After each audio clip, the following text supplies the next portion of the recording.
If you haven't been keeping up with Blumhouse's anthology series Into the Dark, you really haven't missed too much. There's been 2 episodes and they were both okay.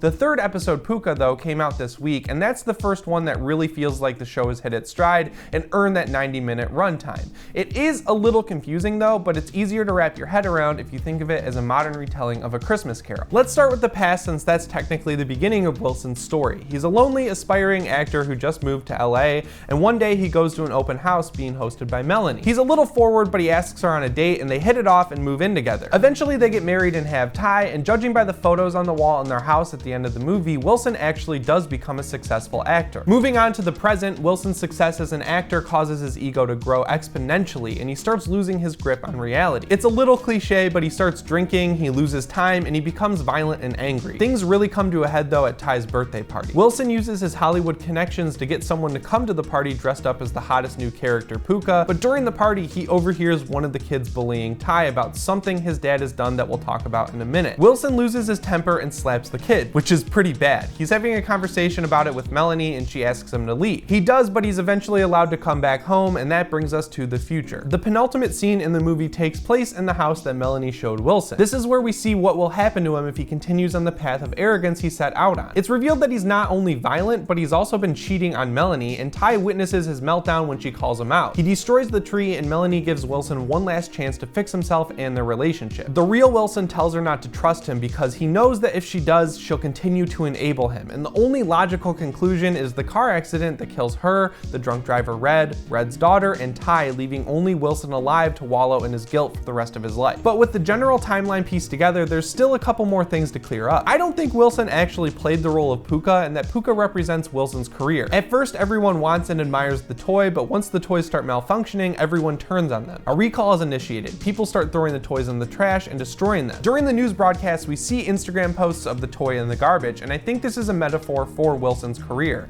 He probably got caught by TMZ or something cheating on Melanie, and the public turned on him at the height of his fame. As for the blue and red lights that alternate depending on the scene throughout the movie, blue means positive and red means negative. That's why the scene lights up bright red when Wilson assaults the kid at the birthday party, or when he visits Red, a character who will eventually cause the death of his wife and son. It's also why many of the scenes washed in blue lighting aren't completely devoid of red, since the amount of red light represents Wilson's growing ego. If you're wondering where the name Pooka comes from, it's a Celtic creature that brings both good and bad fortune.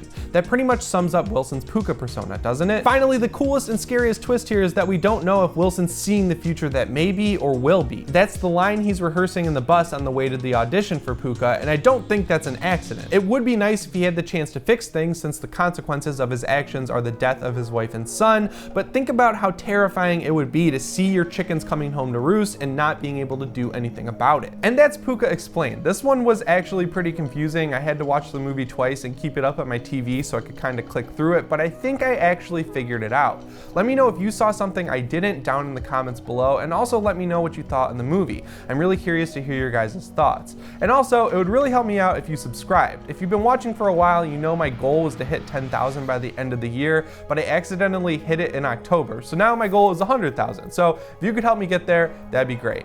Bye.